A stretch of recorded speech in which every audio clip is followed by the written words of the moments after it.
Welcome to another edition of the Lakers Locker Room. I'm your host, Tajon Graham. And this episode, man, I'm going to let you know right now, this might be the most funniest episode I'm ever going to do, okay?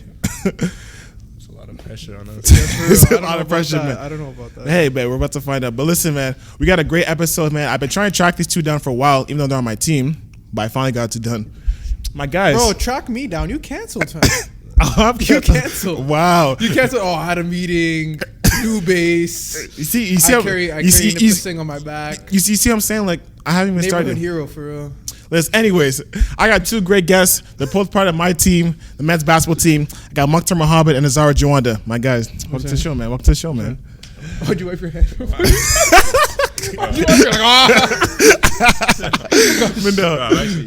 Yeah. You woke up nervous. That's why'd you wake up nervous? Like, when I'm around Tajon, it like just does something to me. Yo, see what I'm talking about.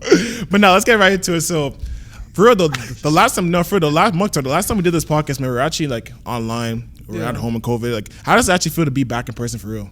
Nah, it's good. Like, interacting with, especially like since COVID's kind of like, you know, I don't know if I should say non-existent while I get canceled, or like it just kind of died down. You know what I mean? Yeah. So limited, contained. Exactly, contained. So like I feel like interactions with humans, you know, is very important. We're people that crave interaction. So I feel like hanging out with people and like talking is a lot more beneficial, especially in person. You know, I never thought I needed it. I thought like 2 years after COVID, I was like, yo, I'm used to online. I like this better. But then you start to talk to people like, yo, I actually miss this more. So yeah, it's for sure different, but it's good different. Yeah, Zara, is this your first podcast? Yeah, this is my first one. Ever? Wow, man. How you feeling, man? That like I'm actually able to post online.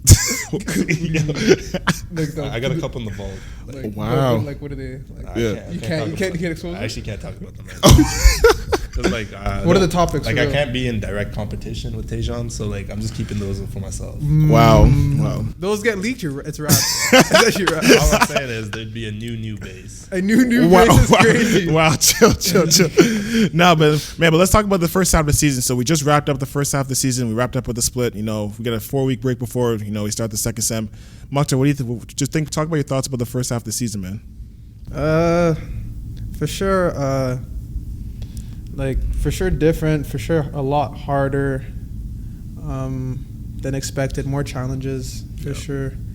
I don't know, man. I think we're on the right track in some cases, and then other cases it's like, especially with the loss of Nunu, I feel like it's going to be really tough on us. But I think the first half of the season overall could have been better, could have been worse. Yeah. That's the way I look at it. You know what I mean? Yeah. I don't know about how Hazara feels. Yeah, I think it unraveled the way it's like not supposed to, but unraveled how it happened. So you can't really like sit back and think about it. Like I feel like we're one of the teams where we talk a lot about like, oh, we could have won. We're right there. But there's a difference between being right there and like pushing over the edge, you know? Yeah. So if we're just gonna sit at the edge, there's no point in saying we're right there. Yeah. You eventually got to just go for it. Yeah.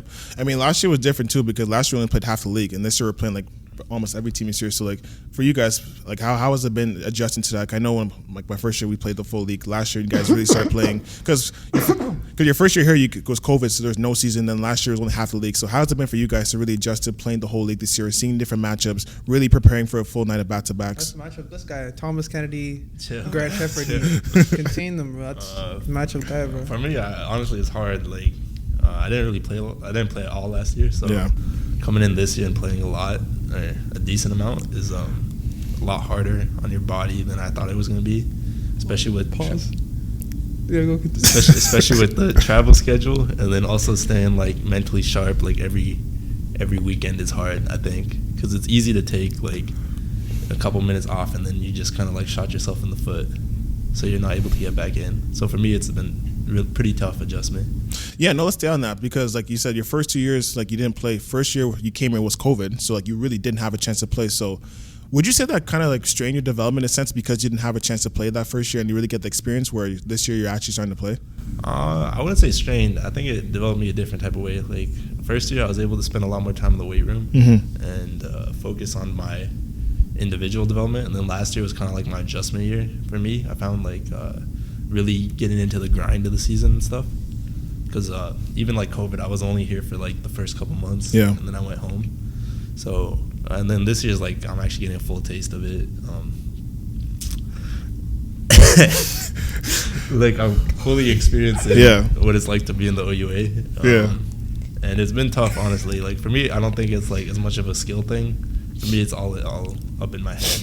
Yeah. So I gotta conquer myself before I conquer the league. You know. Yeah. Yeah. That's actually a God. Conquer myself before I conquer the league. Hey man. But Muktar, the last, you know. I wanted to say something crazy. Like I was just saying, like some guys would say I'm like the most inspirational on the team. Like they actually sit and talk to me. Like I'm like, you know, like that mentality page on IG. Like, yeah. I actually I come up with those before you even post them. And yeah. Like, if you watch what this guy if you see what this guy watches before the games, he'll go on YouTube, watch edits. Like Conor McGregor UFC edits. And like, you know he's locked in for real. Like I'm not even lying to you. Like, I need to punch somebody before the game. Like, that's how locked in he has to get his anger out somehow. Sounds like Nathan Riley for real. Chill, for real. man. Like, that's his youngin, bro. Like, he's the son. That's his papa. No, my gosh. Nah, but for real. So like Muktar, the last time we had this podcast, I remember when we first came to Nipsey, you were talking about, you know, like your first like COVID year? Yeah, well, your first year here, my first year here, but that was like before I even came up. Yeah. I'm pretty sure. Like I was at home, I was at the crib. Yeah. I remember zooming him, and then we actually did the podcast. That was the first time I met him face to face. Yeah, so It's a crazy introduction. Yeah, but basically, I remember I think you said a quote a couple years ago where it's like, you know, if I'm not the best player in the team, like I'm at the right place. So I remember like, wow, that's crazy. Yes, you remember that. I remember you saying that too. That's crazy. Yeah, but basically you're alluding to the fact that you were coming up. Celebrity for real. Yeah. But basically you're alluding to the fact that you were coming up from the college level and then you're going up to university level. So it was a different like transition period. Yeah. Now that you've actually played in the league now for a year and a half now, what has that transition period been like for you in terms of coming from college and the ACAC to playing the OUA? That's a good question. For sure, like the transition has been a lot easier for me because I found that during COVID it helped me a lot. Like COVID year was people looked at it as like a really like tough year, but I looked at it as a really like big year for my improvement and transitioning for the league. I feel like if I had a season right away, I think it would be a lot harder. Taking like a year where I just could improve and develop with like people on the team and getting to know them was really big. And I feel like the second year or my first official year, it helped me a lot because then I was ready to see what the pace of the game was like. Even though I wasn't playing against other teams, I saw the speed of the game within our practices, how intense it would be, like the similar competition and stuff. And now it's like, I feel like it's always transitioning, it's always changing, right? Because like now, like the first year I started playing, teams weren't scouting me as much. Now this year, like now they're scouting me a lot more. So now it's like, I have to like transition to the way I play and kind of adapt to the defense. So it's never stagnant. I find that it's always moving. And like you said, like my quote about I don't want to, like I'm not at the right place if I'm the best basketball player in the court.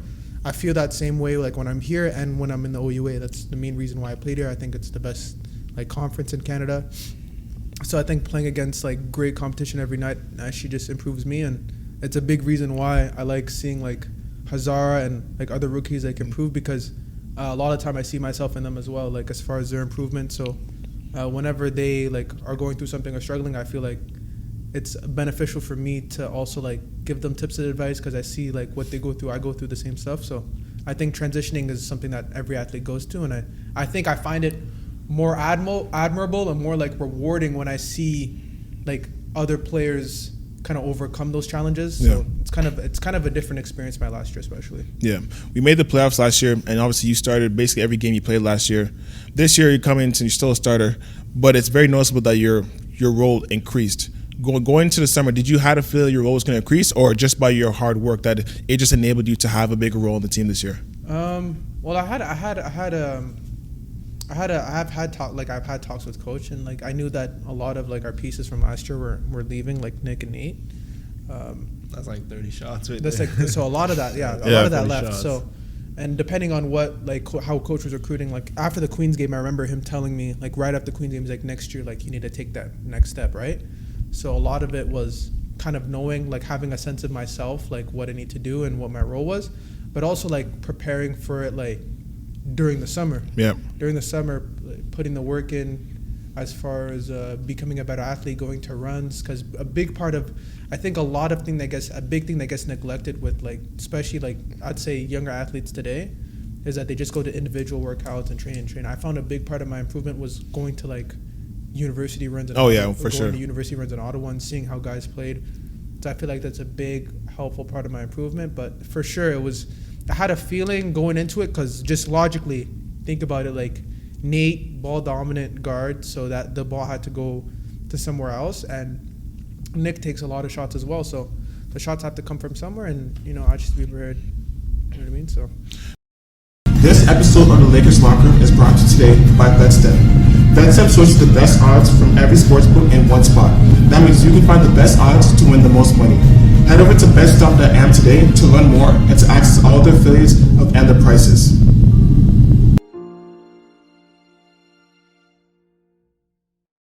Yeah, I want to touch on what you said. I think it's right because a lot of times in summer, like you said, people just do skill work, but people don't realize that there's actually benefits to playing in the game, especially if you can find high-level competition in a big city. Like all three of us are from 3 different big cities, so like there's a lot of opportunities to really play basketball. Like you play in the university league, you probably play with UBC, I play in a pro-am league. So I think getting those in-game reps is really key because it gets you focus and gets you ready to go on what you could do in the game rather than just doing skills, and then you come to the game like, okay, how do I use them type of thing. Yeah, I think it just shows you your weaknesses because you're getting guarded by guys that don't know you, so they're going to play you a certain way, and then just go and you're working from there. Yeah.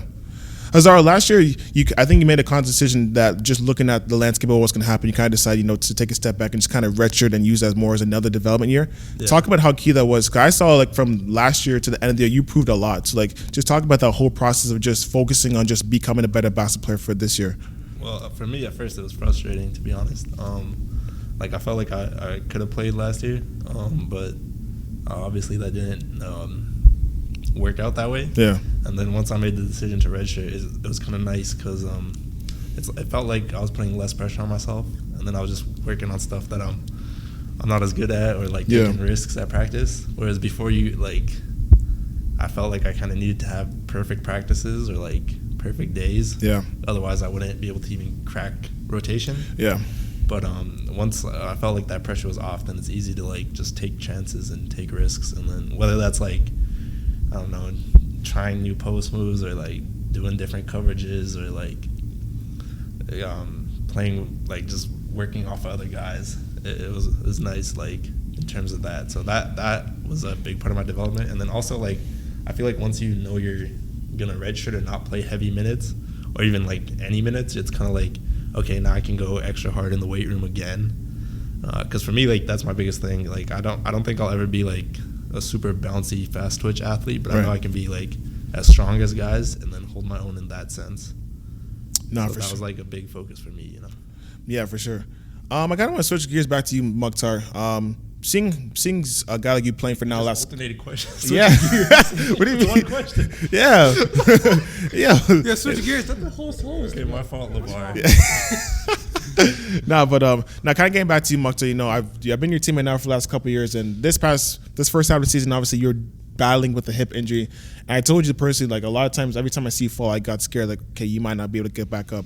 But on a serious note, though, I don't have like a hernia. Or, like, hey, he's acting like I'm gonna like I'm falling. I can't get up. Like the old people with the yeah. Like I don't think it was that bad. No, but it was like pretty bad. It was pretty bad because like. Okay, just continue your question. My fault. But like, I just felt like disrespected. I felt like, damn, like, bro, I'm not old. Like, I'm weak, like, for real. But no, but for real though, like, seeing you play the last couple, being your team the last couple years, I can obviously tell there's obviously some like grit and toughness with you. Like, as a serious note, where does that come from? Do you think I'm grit and tough? Like, bro, I'm actually asking you for like outside opinion. Like, he thinks I'm gritty and tough. Like, what do you think, bro? I think you're like you're up there for that stat. Shoot, I don't know how to explain. Like, what is that? Like an attribute or something? Like that's an intangible. Yeah, like for that, your intangibles are solid. Okay. So let me answer that. Like gritty and tough. I don't know. It's the way I've grown up playing. I never really learned how to. I was a lazy kid growing up, and that's still like it's still involved in my game. Like there's games where I'm like yeah, this is good enough. Like where I need to like switch a gear and say like Muktar, come on, like push yourself. So that's always like habits like that my coach, Coach Waterman from Phoenix, I know Shannon and them, Shannon Quinn, for sure, kind of put that competitive mindset in me for sure. Yeah. Like especially playing within that system. But I think the grit and toughness comes from playing with guys older. I've always played with guys that are like older than me, so obviously I'm not getting the shots I want to when you play up with older guys. You take like 2 crazy shots, you're like, bro, like get off the court. So every time I'd play, like the only way I could get the ball is rebound.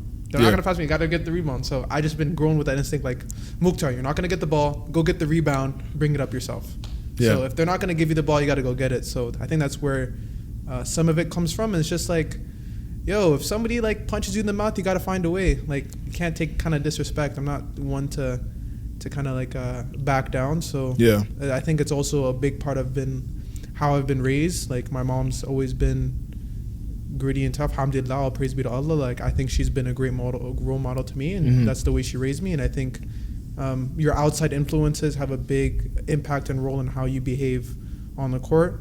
And basketball really like shows your character when you're playing. So yeah, I think that's a main part of it. Where I get it from is for sure playing up with older guys and the way I was raised by my mom and how she set the example.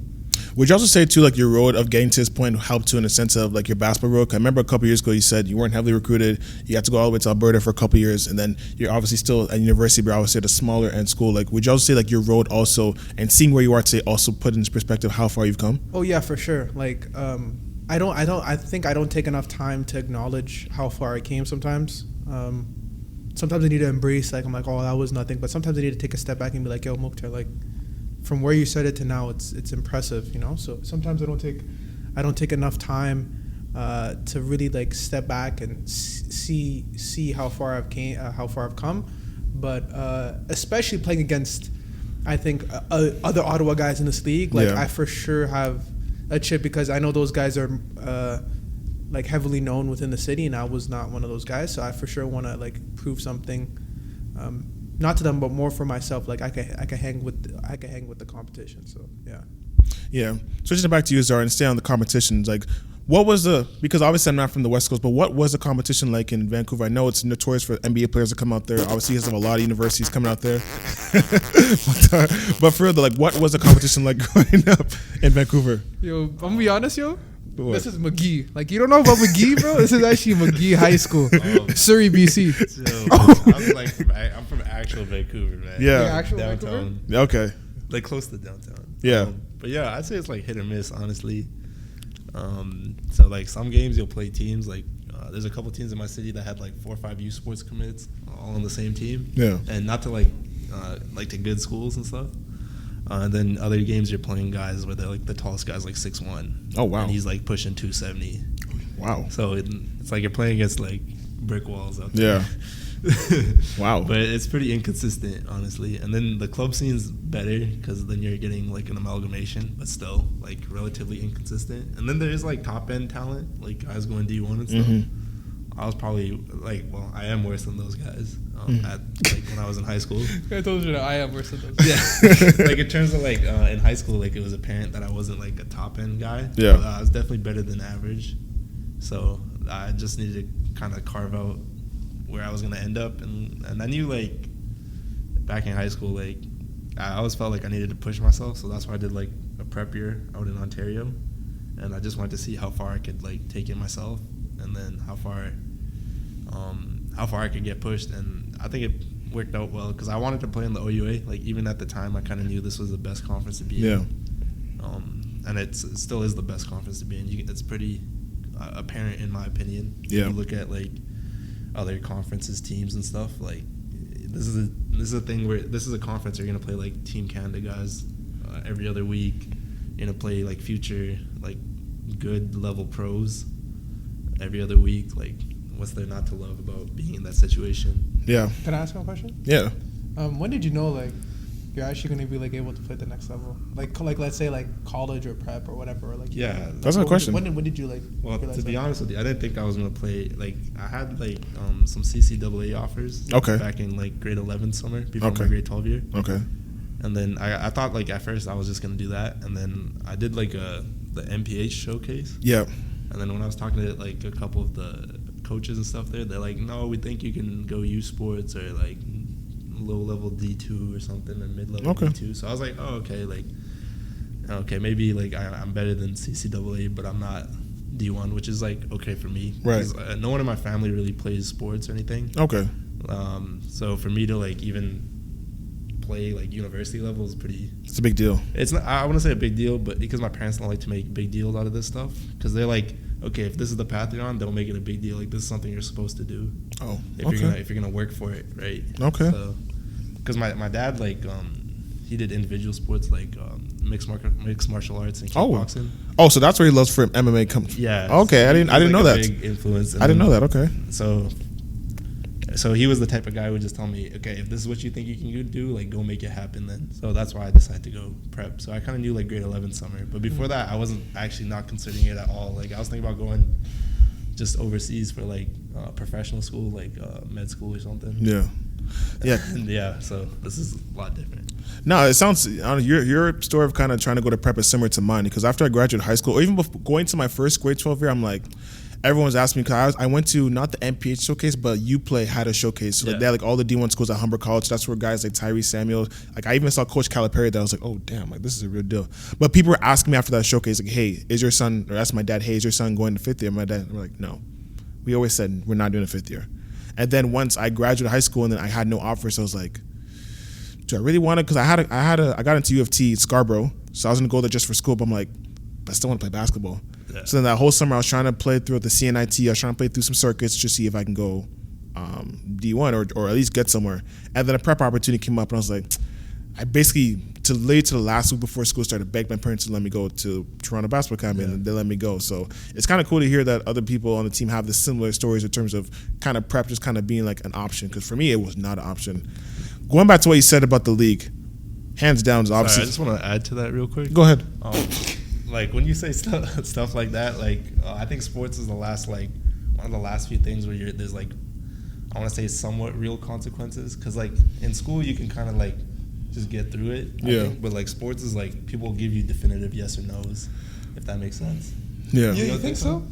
I think so. Like, what do you think? Sports, like especially when you're trying to get recruited and stuff, like coaches will tell you straight up like you're not. Like why would they lie to you? So I think sports is something where there's like on it, like complete like brutal real honesty. Real criticism. Like it's black honesty. or white. Yeah, exactly. I feel like, because I think I don't experience that a lot in my day to day, to be honest. I feel like you probably won't experience that right now in your day to day because it's like, you haven't been in your career too. I feel like career is probably the same, like probably. Has a big relation to your sport. Yeah, to be fair, I'm looking at it through like a student lens. Yeah. Even if you get bad test grade, like you can still like circumvent by doing better on the next one. Doing good on your assignments. Like that's very similar to sports. You have a bad game. But I meant like in terms of the recruiting process. Like that's where you're like as a teenager, that was the first time when you're getting told no. Yeah. Stuff. Like you're sending out emails and they're just like, no, we're not interested. Or worse, they didn't even reply. Yeah. And then they're just like, and then you're just sitting there like, damn, okay, like yeah. Because in high school you don't really experience that. I found like I didn't feel like there was like a lot of real consequences. Maybe it's just like how it was like where I was growing up, but there was like. Teachers will all tell you maybe, like at least in sports, you're getting yes or no. It's like yes, we want you, no, we don't. Yeah, and I think that that's what I was trying to say. Like, no, for sure. And I think it even goes back to what Muktar said about Coach Newell leaving, because like Coach Newell brought that world to us in terms of people trying to go pro. Like even like when we fight in practice, like 21 guys are trying to fight for 12 spots, right? So like that's when if you don't make the 12, that's like when Muktar was saying like you saying like that's your no. And what I really appreciated about him was like he would tell you straight up. Like that was a bad shot. Like that. Or your effort wasn't there. Wasn't there. I really appreciate, and he would hold everybody to that same standard. Like there would be times where like, oh, I made a great pass. He's like, Muktar, you should have. Why do you need to dribble on that pass? Like just make it right away. That's a steal. Like, oh damn. Like I thought I made a great pass, but he told me straight up like I shouldn't even put the ball down. It should be head. Yeah. So there's stuff like that where stuff you don't even notice. Like coaches, when they hold you accountable to that standard, it makes yourself better. And then I feel like the work when it comes to like your career and stuff, I feel like that's why so many workplaces love athletes, because when it comes to competition and handling criticism, it's a big part of how you move forward in life as well. Yeah, you love competition. Sorry, that's an inside joke. It's an inside joke. It's getting hard to find. But deadass like when you push yourself and like. I think workplaces really admire like athletes for that reason, where as regular students they may not ever face kind of that hardship of really managing your time and always expecting the most Yeah, like you can experience different types of hardships. Not to take away from regular students. Of course. It's like what we get is, I think, a lot different than a regular person. And I think day to day. Yeah, regular students don't realize that. Like you go up to regular students, tell them your schedule, like, oh my god, how do you do? Yeah. Like I don't think I've ever once had a reaction like, oh yeah, it's fine. Like they're like, oh my god. They're like, oh my god. How many people have said I feel bad for you guys because you always practice late at night? It's like 11 o'clock. It's like, I feel bad. Bro, I've heard that like so many times. So many times. But like, I just think it comes with the territory. Too. Yeah. Like, you know what I mean? Like, yeah, you kind of know what you sign up for. Exactly. So. Yeah. But then you still don't know what you sign up for until you're in it. Yeah. It's funny because like people can watch from like the outside view, but you don't know what it's really like until you're in it. Yeah. And it's not just like practices, but it's like they only see like the game. Exactly. It's really to them, like especially like when you talk to people that watch the game, it's really like a glamorous experience. Yeah. Like it just from the outside view, like, oh, like you guys are playing. You guys we're gonna go have fun. But they don't know what the week before was like, what's in your head mentally. You might have had like 3 bad practices where you got yelled at your coach. Heck, even that morning you might have had a bad shoot. You might have had a bad shoot. Your body might have rolled your ankle. Rolled your ankle twice, like in a row. Yeah, you've been icing it. You've been taking an ice bath. You've been staying in the gym later. You've been going to the library. So these little things people don't know about, and I think you had a final due the next night. Yeah. It's stuff like that. That minor stuff that it just adds up and it adds up, and people like, especially young athletes, they don't notice that like when they play at that level, you're like, it hits you like a truck, like a ton of bricks. I honestly think like basketball is one of like the top 5 hardest sports in terms of like what your body has to go through and stuff. Yeah, like basketball. Let's say basketball, football, hockey, fighting. Yeah, one of the fighting is MMA. Like all of the fighting. All of them. Yeah. I feel like it's so tough to like. Yeah. It's hard to categorize it, but I know like from talking to other athletes and stuff, they'll say like basketball, football, fighting, stuff like that. Just because it's like you're going to war, like your sport's like physical. Yeah. You got to be able to run for a long time. You got to be able to run fast. You got to be strong. You got to be skilled. Got to be able to turn quick. You like got to be mentally sharp. Yeah. Like, you got to be smart. Like there's all these things that play into it. Especially at this level, like you said, like you have to like, but much to say, you got to be like at the top of your game at all time. And honestly, like that was what I was trying to say, like with the OUA. Honestly, I've said it before. We probably play in the hardest division in the whole country. We have 3 top 5 teams in our division. Oh yeah, for sure. Like we have Ottawa, Carleton, and Queens in our division. For sure, yeah. Like we have the hardest division in the entire country. I don't care what nobody says. Just the fact that we have Carleton. Yeah, Carleton's for sure. Tough matchup, and those guys for sure. Ottawa, Even Queens. Queens is a good team. I find Queens. I'm not physical.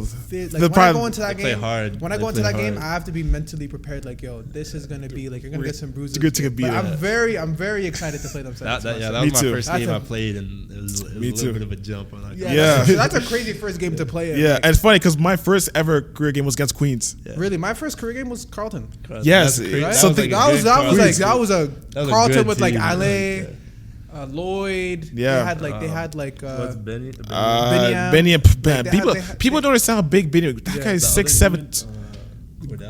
Cordell, my guy, Cordell, very shout out Cordell. Those guys are like, that was a really like good team. That was a good team, like, especially playing it for my first game. I was like, I think, bro, I went like 0 for 8. Like, talk about a rough start. Like, like I was on the road trip with you guys watching that. Yeah, it was crazy watching. So like that was for sure mentally like hard, but it's really good to like get those games out the way for sure, and then you just kind of move on, and then things get easier. So alhamdulillah, I know, and I think we showed that we can compete with those teams like Carleton.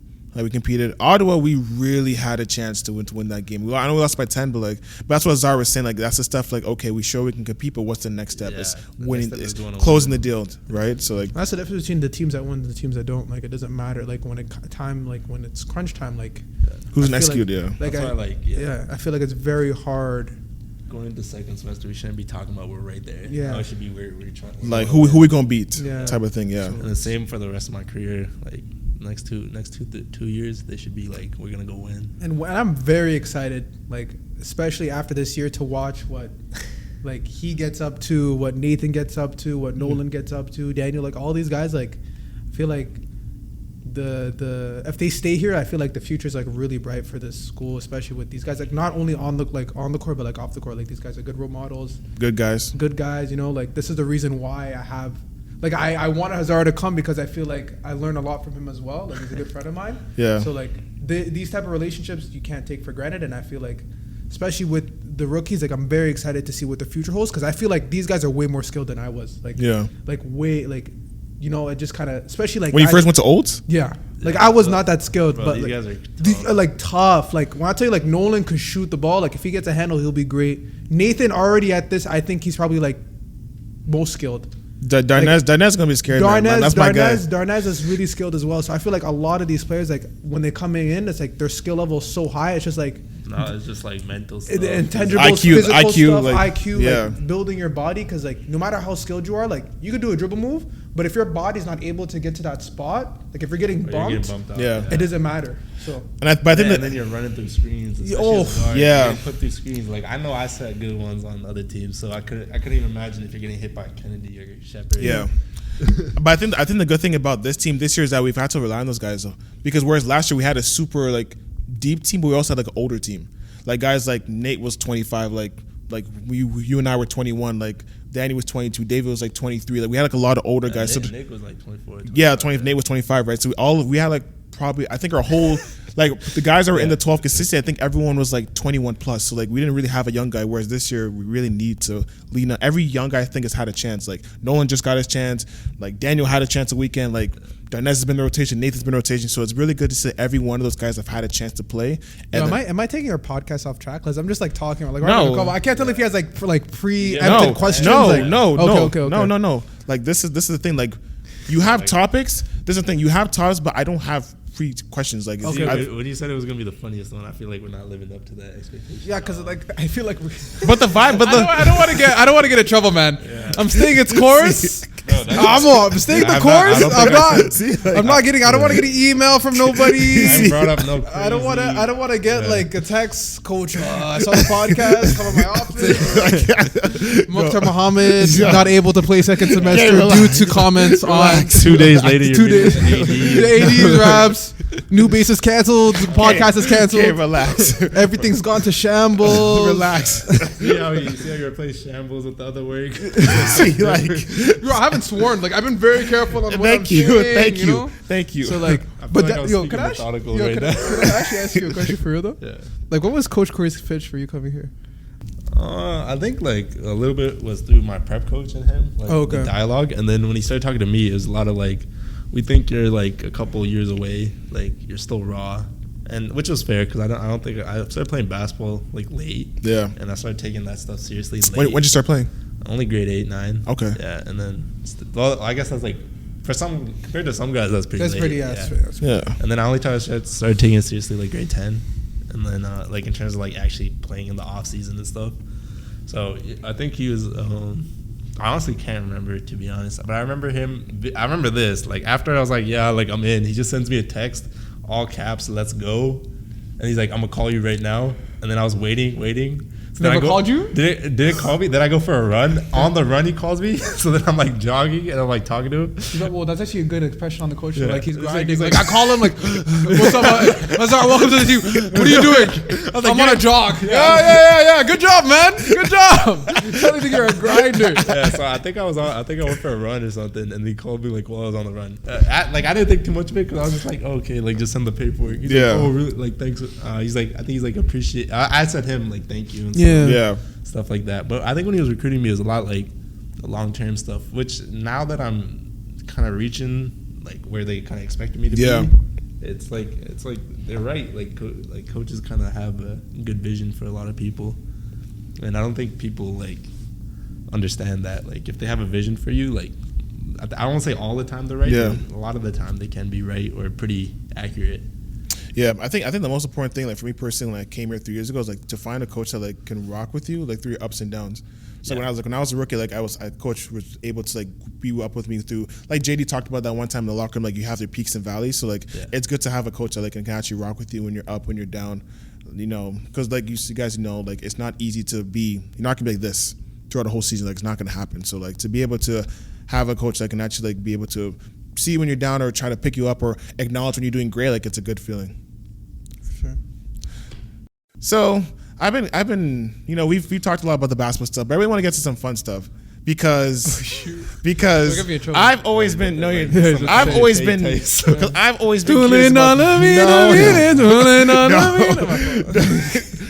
always been curious to kind of like, because I've known you guys for like 2 years now, going on 3.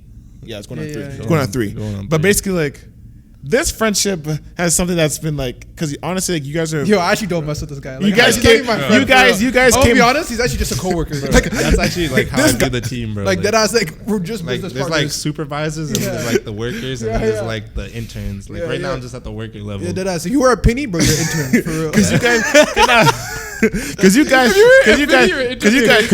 I mean, it's funny because like, you guys are last of like the 2020 recruiting class, like the COVID recruiting class, but like, Yeah, man. But for real though, like, how did this friendship like evolve, like for real? Bro, we didn't talk at all during COVID. Like, Really? I don't know why people act like we were friends. COVID like, year, I don't did remember not- that COVID much. year, think I did not yeah. talk. The only time I Connor, remember, you talked to Connor. I talked to Connor. I Yeah. still talk to Connor. I'm cool with Connor. Like that's Yeah. one guy I always talk to, and then I was Yeah. friends with Ethan, of course. Yeah, shout out Ethan. You know what I mean? But Connor, Hazara, like first year COVID, I was like, who is this guy? Like, I was used to, because he used to get no diss. Yeah, I used to COVID get- year, this Yeah, guy I was know. getting. The bucks. This guy was getting. Hazara! Every time, like, who is this guy? And then the only time I remember me yelling at Hazara is like when he didn't say Yeah, I zero. didn't talk, He yeah. didn't talk. I was like, Hazara, just talk. He's like, but he didn't know me, so he's probably like, this guy's getting Yeah. on, like, nerves. Like, get out of here. Yeah. No, I was like, yeah. But in my head, I'm like, I hate this guy.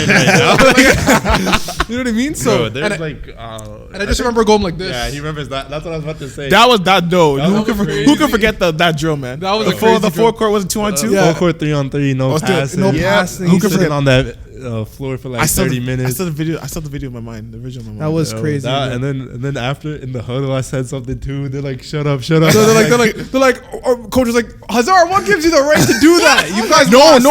No, it was Quentin. No, but coach said that said too. that too. Coach was like, what gives you the right? And then Shannon was in the huddle. You know Shannon. Yeah, bro. they're on my case. And then they use some words that aren't podcast. That we can't Yeah, say. they're not exactly. podcast friendly. Thank you. But yeah, he was like, I said some stuff back, and then they're like, but I felt like that was kind of like not an establishing thing, but it's like, I don't know, man. Like I was probably off of it, to be honest. But Yeah. it was like a good way to like push back, I guess. A little bit. But okay, we got off track. Yeah. Back to where it was. Like I didn't know Hazard COVID year.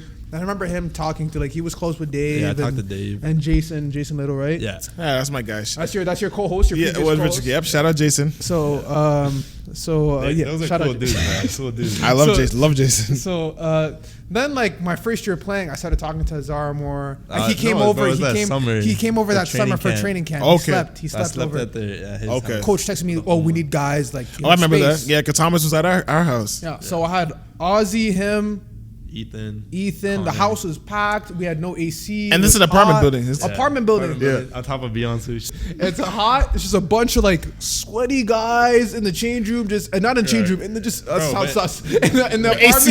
apartment, Yeah, no AC. AC. So you're We're just just sitting walking. there, We're just draining. Just guys in You're my s- room playing video games. Yeah, we play Wow. like 2K and then Yeah. I play like GTA 5 a lot. Yeah. So I just got to know Hazara through that way, and then from then on, it was like Yeah, Ethan used to hang out with us a lot too. Yeah. And Connor. I know. so like from then on, it was just like we got closer. Me, him, Ethan still talk. Yeah. So then like once Ethan left, it's just like kind of me and him still here. We just kept talking, and like it's always been. And then during the year I was on the road trips a lot, so we just Yeah. chilled in. So like we just talk with Nathan too. So it's always Nate been, Riley. Yeah. So it's always been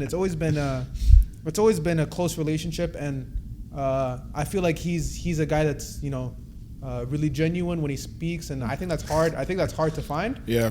and I think he's a funny guy too. But I just think it's like mutual respect between us, and hearing like the stuff. Yeah, cool. I don't think we agree on everything. Oh no, No. for sure not. But That's there's and that's what I appreciate about him, because we'll debate often on the bus. But I think that's the best friendship, because when you don't always agree on stuff, like you can get the best conversations. Yeah, for that's real. what I'm Yeah, saying. because there's it's not like an antagonistic point of view. You're No. just working with like you're working from a point of understanding. Yeah. And I think today, like when people argue, like they take it really like personal, and they don't use like logic when they speak. So I find that like using like factual stuff to back up your opinion is really important. And whenever this guy brings up a statistic, I'm like, bro, where's your resource? Like that's a fair kill. Like you can't just say that and then not bring. Then I'm using it. Then I burn through my data on the Yeah, bus. like, I'm like, use it. Like I'm like, yo, like where's your resource? You can't just stay out. Like I don't like people just blurt out stats. I'm like, I need to see like something to back. Where'd you get it from? Exactly. I know I sound like a pain in the butt, but like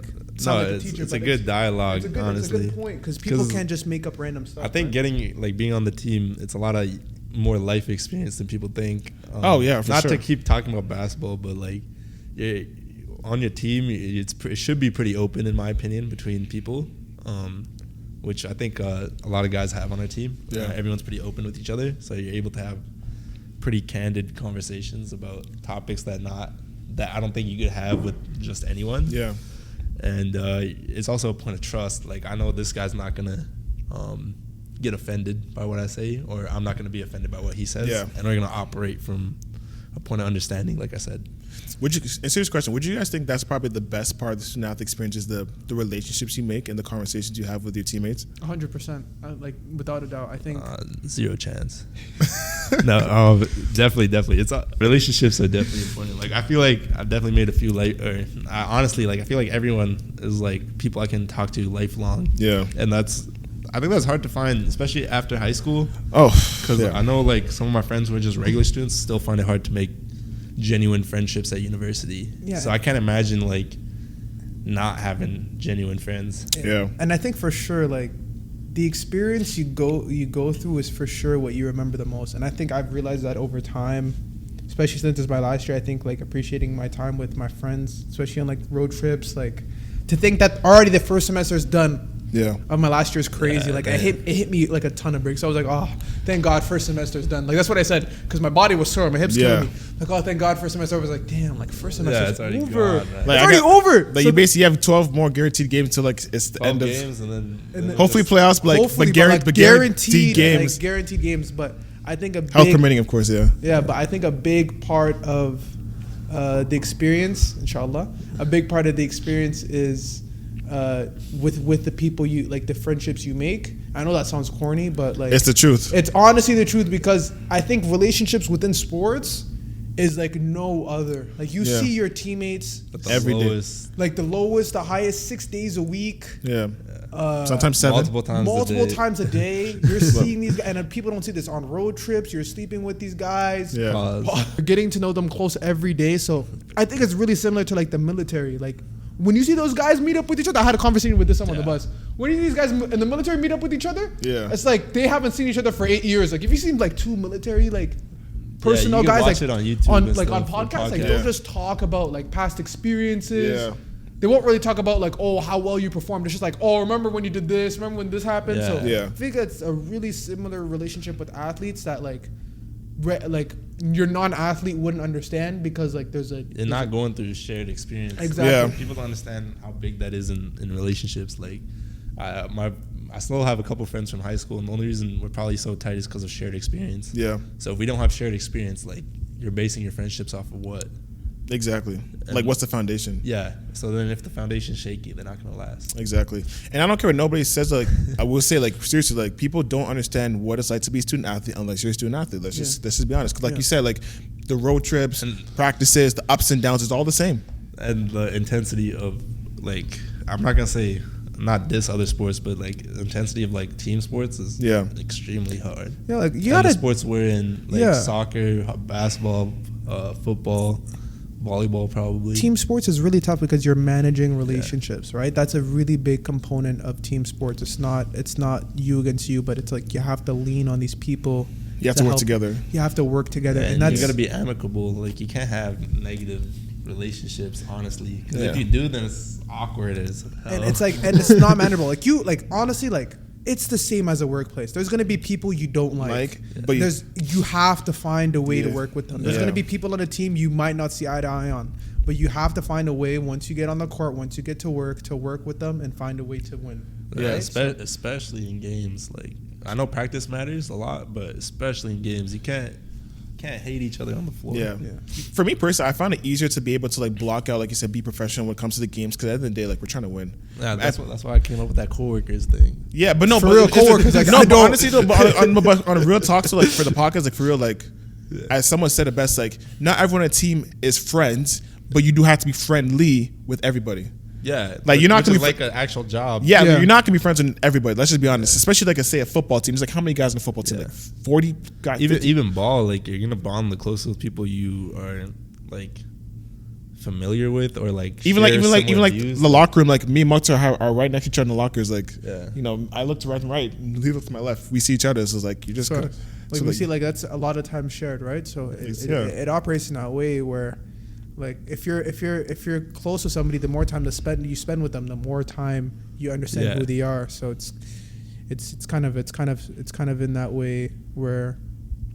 I actually lost my point, bro. What do you I also think like I was like, yo, where am I going with this? I was like, I was waiting for Hazara to interrupt me. I was like, yo, my fault. take that. I think you get especially close with people when you're into like the same type of stuff too, in terms of like what your value system is, not so much like your interests and stuff. Yeah, because I wouldn't say I have the same interests as some of my best friends, but our value systems are similar. Differ, yeah.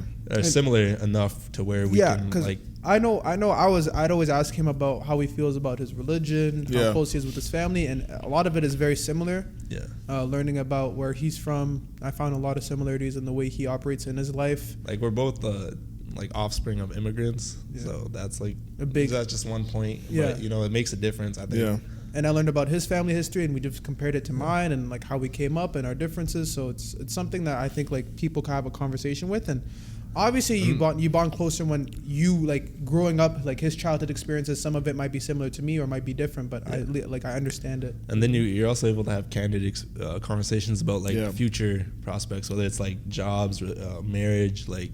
Yeah. When you're able to see eye to eye on that, especially because like university, I think is like a transition period in general, and then you're just kind of like you're trying to put your feet forward for your, like adulthood. So and then adulthood comes with real problems, real consequences. So I think even like stuff like finding a partner for marriage is like, I think I have similar perspective to Muktar on that. Like that's something so people wouldn't consider when you're trying to make friends. Like what type of music you like. Yeah. No, but I love that because I've always wondered that because I always see your interaction, but I never knew like how it started. Because I didn't realize that you never talked to him first. I didn't realize that. Yeah, I talked to you first. You did. Yeah, we talked a lot because we played the same position, so we were in the same drills and practice. Yeah, exactly. So we did talk a lot, but like and then for sure I didn't talk to him. Yeah, like first year I did not. I don't like. I think the only people I talked to was you, Jason, Dave Quinn, and then like whatever interactions I'd have with the guards, but that's mostly just basketball based. Yeah. Yeah, even my first year, like I really only talked to Connor and Dave. Like I was living with those two guys, but I didn't really get as close to anybody that COVID year because it was kind of restricted to like just practice and like scrimmages. But it was really restricted. We talked a bit. I saw you your podcast before you came to NIP. So I think the thing is like for some guys, it's low-key hard to separate animosity from practice and scrimmage to like off the floor. I find sometimes I have that problem where if I'm like angry towards someone, it'll take me a while to cool down. Yeah, that's fair. Yeah, that's fair. And I felt like that's what it was like first year. That's fair. Really? Yeah, and last year. Come on, man. But first year was so much harder too because like you had to like, because remember there's no locker room, so that you had to leave the gym with the mask on. Yeah. And, like you had to go home, like you literally were secluded, so like there was no chance of like. Like it was easier just to be mad. Yeah, exactly. It was so much easier to be mad. I had that problem because I probably like it was my first time being on a university. That's fair. So that's very fair. You can't operate like that. Yeah. But like even talking, like I think a big problem I had was especially like controlling my anger, and I think like especially when I'm on the court, I play a lot better when I'm like playing freely and with joy. So controlling like animosity towards your teammates, like after practice, just come up to me like, yo, like my bad for what I did. Like we're good. Like talk about it. And I've been in a lot of like, I know, like I'm not gonna say fights, but like push rounds with my teammates because like I felt like something was rubbed the wrong way. But I think it's really important to talk to your teammates after to be on the same page because like that moment can't like continue to develop into worsen relationships. And I think that was a problem with last year. Yeah. And you know how those practices were last year. And I think that was because nobody confronted. Everybody was just like after practice, away, you grab your stuff, you're out. Away, right? So like I think it's handle it at its like point of like kind of or within like the same hour. Yeah, like just moment, like if you need to cool down. But I think a big part of it is just like you play better when you know you're on the like good terms with your teammates. Yeah. Right. So. No, I really appreciate that, and honestly, this whole episode, I know we had some funny moments, but I like these type of conversations because I think it's good for people to really understand like the ins and outs of what it's like to be on a team. Honestly. Yeah, and then this type of stuff I think can be applied to anyone. Like for sure. In terms of like friendships and for stuff. For sure. When do you see yourself getting married, Tajon? That's a good question. I don't know. Honestly, I don't know. You don't know? No. I honestly don't know. Does she have to be Jamaican? Not even that. No, I don't know. Like honestly, right now it's just I'm at a period in my life where I'm just trying to focus and get my foundation together, like we've been talking about. But like, No, Have you ever given it much thought, or was it just something that like? I've given thought in terms of I definitely do want to get married and have a family, stuff like that. When, I don't know. Have you ever given thought like what type of like qualities, or like does she have to be a specific religion? Does she have to be a Christian or? Like I definitely say Christian. Yeah, Okay. I'd definitely say Christian because it'll be easier to raise the kids. It'd be easier to like be able to go to church and stuff like that. Yeah. It'd be like the same with your case if you want a Muslim woman. It's the same thing. Yeah, for sure. Because like I think it's based off the same morals that you want to. Exactly right. So everything is just coincide. It's easier to do stuff like you want to go to the same places. You don't want to do the same things, type of thing. So like. It's just easier, I think. Yeah, I think we could like. I think men also should view like marriage as like, not only who the woman I'm going to marry, but the like Family for me. the woman like the woman that's going to raise my kids. That's a good point. I thought you were going with the family. Like no, but like the woman like can you see this woman raising your kids? Yeah. Like I think that's a big. And I think that's why like you see so much instability in relationships now. Mm-hmm. You're not finding mothers, you're finding partners. Yeah. Does that make sense? Like. Yeah, life partners. Yeah. Like, you're finding like just someone that's attractive or you want to be around rather than like someone who actually has motherly qualities or fatherly qualities. Yeah. Because it goes both ways. Yeah, that's fair. That's fair. Well, like so, we've had a lot of conversations. I definitely. a random question. Like he just asked, like, when do you see yourself getting married? Bro, I just wanted to know. TBH, I'll probably cut this part out, but I'll keep it for like the. Wow. You're a shiesty. I'm a shiesty. Yeah, go ahead. You're about to wrap it up, right? Yeah, we're gonna wrap it up. Okay. We had a lot of conversations today. It's been a really good episode. Definitely want to end off just like our end off last week. So we're back with Shoot for Changes here. It's happening, Saturday, February 4th. So definitely gotta come to that. Last year you guys saw how well it went last year. How excited are you guys to be part of the game this year? I know we got some amazing stuff coming up. Not going to spoil it, but Muktar, I'll start with you. Last year you played in the game. Like, what is it going to be like to play in it for a second year in a row? Alhamdulillah, man. It's a cool experience. Like, I think it was dope to be a part of it last year. I think it's good that you put it towards a good cause as far as raising money for the BIPOC scholarships. So I think it's really dope that you kind of put that energy to it, and I know it's going to a good cause. So I think it's more grateful, especially to be the part of the first annual one. Yeah, I think that was really dope to be part of the first game. So I think the second one, I'm expecting like the same thing but even more. You know what I mean? So, and I know you'll provide that expectation. You'll meet it. So.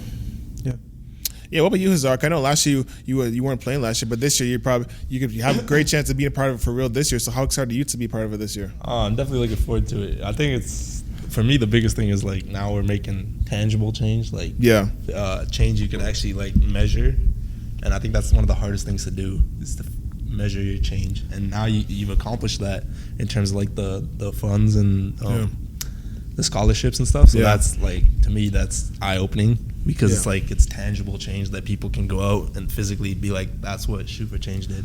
Yeah. That's the coolest part for me. And then being in a community up here is like you're able to kind of get people behind a common cause, and that's huge too. And the game just is a representation of that, in my opinion. So for me, it's always like, it's not like more. Well, basketball is like a sport, but this game means a lot more than just the physical activity that's happening. Yeah, and I think the beauty about, for me, from my end, is like to have teammates like all you guys that like have been able to support it like wholeheartedly. I think that's just made it easy. Because anytime like I need something, like, you guys are able to do it quick, or like you guys were able to wanting to do it. So like I think that's what makes it easier. So definitely appreciate all you guys. I got a question for you. Sorry, I know you want to wrap it up, but how do you feel being at the forefront of all this stuff? I know before you used to say you never saw it yourself, or maybe you saw yourself doing this stuff, but how do you feel now that you're at, not the end of it, but just like you're actually doing it? I'm serious. I never saw myself doing this. Yeah. Never. Like, if you told me when I came here 3 years ago, like, oh, you're going to do this, like, you're crazy.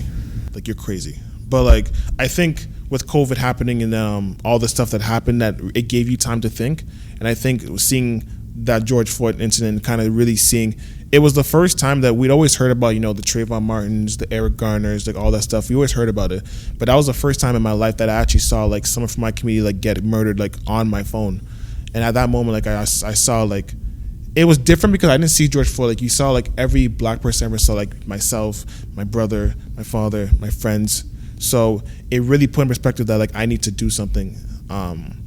And then, like I said, we had the whole COVID year, and like I said, we had a lot of time to think. So I just thought, okay, what are some things that we can do? Like once we start a new base, we're like, okay, that's cool. Let's use that as a foundation year. But like, what can we do when we come back? And I just thought, okay, what can I do with basketball to really impact people? Considering the fact that we're probably the most diverse team. Like, basketball is a very diverse sport. We see people from all backgrounds, which I loved. And then once I saw the NBA bubble and I saw like how they use the jerseys and like the videos, I was like, that's it. And that's kind of how the idea for Shoot for Change came about. And then everything after that has just been being with New Base and just meeting so many amazing people and just working with other people.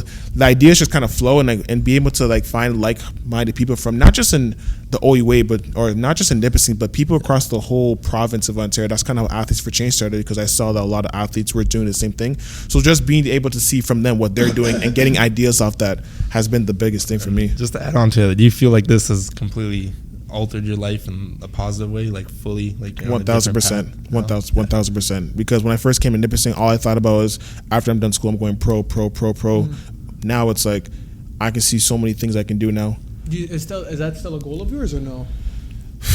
Like, do you see yourself like trying to pursue that route, or you kind of canceled that completely out of your mind? I haven't canceled that in my mind, but I think where I am right now, I think the stuff I'm doing, I love the stuff I'm doing right now. I think it's so impactful. Like, it's I think in my opinion, and the fact that like there's actually jobs being made for people. Like for example, like the rappers have an EDI person they started during COVID that is catered to stuff like this, and like the Wayne Truce MB Fellowship video program I talked about last week in the podcast. Like, there's so many opportunities now for this type of work to be commemorated and to actually get paid for. It's like, why not take a chance, especially. Be at like the forefront of it. Yeah, like, to be honest, we're only like what 2-3 years removed from it, so it's still a young thing in terms of like tangible corporate change. Yeah, and like for me, it's like basketball. Obviously, I played basketball since I was like 4, so at this point, it's gonna be when I graduate, it's gonna be 20 years. So it's like, but like, what can I do to really impact my community? You know what I'm saying? I feel like with this stuff and like it's kind of the best of both worlds. So it's like if I can do it full time, why not? Yeah. For me, so like. No, that's really great, man. I don't take this for granted, man. Like honestly, like I know I've said like I win all these awards and stuff like that, but honestly, like I don't take it for granted because you get to put on clean suits too. I know that I do love dressing up. I'm not gonna lie, but for real though, like no, that's like not taking it stuff for granted. I think like it brings a lot of inner peace, man. And like I'm for sure, I know Hazara is, but for sure like gratitude and like. Alhamdulillah, like all praise be to Allah. Like I'm very grateful for like the position I'm in. Yeah. And I think as an athlete, like even as a student, like if you understand like the process it takes you to be where you are, I think I'm at my best place and most content when I have gratitude. Yeah. So I'm very grateful for the position. I agree with that. And then seeing where other people are coming from and stuff, and what their like future prospects are, it just makes me feel so grateful that my parents were able to do. Exactly. Certain things and be born in that family, be born in that situation. And it's just like I tell Muktar, like you're able to change your own kids' lives when you operate from that mindset. Yeah, because you don't want, in my opinion, I feel like having spoiled kids sucks. So like I'm gonna be honest, like if I was raised like I wouldn't want spoiled. I wouldn't want to be raised like in a spoiled manner. Like I'm happy the way I was raised, and I'm also just grateful for like not only like the way I was raised and my family, but like the friends I make too, because I feel like friends really like shape you. Like, I know, shape you, and they also like I feel like they're placed in your life for a reason. I believe that's a very good point. I believe for certain like people are taken out of your life and placed in your life for a reason. I think every one of my friends brings something unique to my life, and I bring something unique to their life as well. Yeah, like the biggest thing I've always learned is that everything has a season. So like it can be like where you live, your friendships, like, and that's what I've really learned. So I think like this time is like a season because, and the thing too is like I feel like this stuff has happened now for all of us because we're able to handle it. Like if this is me like 2 years ago, I don't think I would have been able to handle it. Like because I always tell people like I always try not to be over my head, like because you get all these awards, it's cool, but like it's very easy to like get over your head saying, oh, you're getting this, but at the same time you have to realize like the root of all that was like. You were just that kid and talking to your other friends about new base. And it's not even that, Azar. It's more so just like the root of it is like you got into it because you wanted to make change. Yeah, like I always tell people like, every single award I've won, I didn't know what it was before. Like I never heard of it. The only one I heard of was Dave Marshall Award, but that was only because the year that I started New Base, Quentin and Shannon were talking about it and they won it. Every other award, never heard of. Never heard of Kent Shields Award. Never made a Student Made a Difference Award. Never heard of Amy Follows. Like, I never heard of any of these awards. But like, it's cool to see that there are awards I give people like their kind of kudos for like this work. But that's not what defines me though. Yeah. Like, I didn't even keep my awards. Like, I gave them to my parents. My dad has my Dave Marshall Award. My mom has, like, I don't have my awards. I give them to my parents. I don't really care. Because that's not what defines me. But.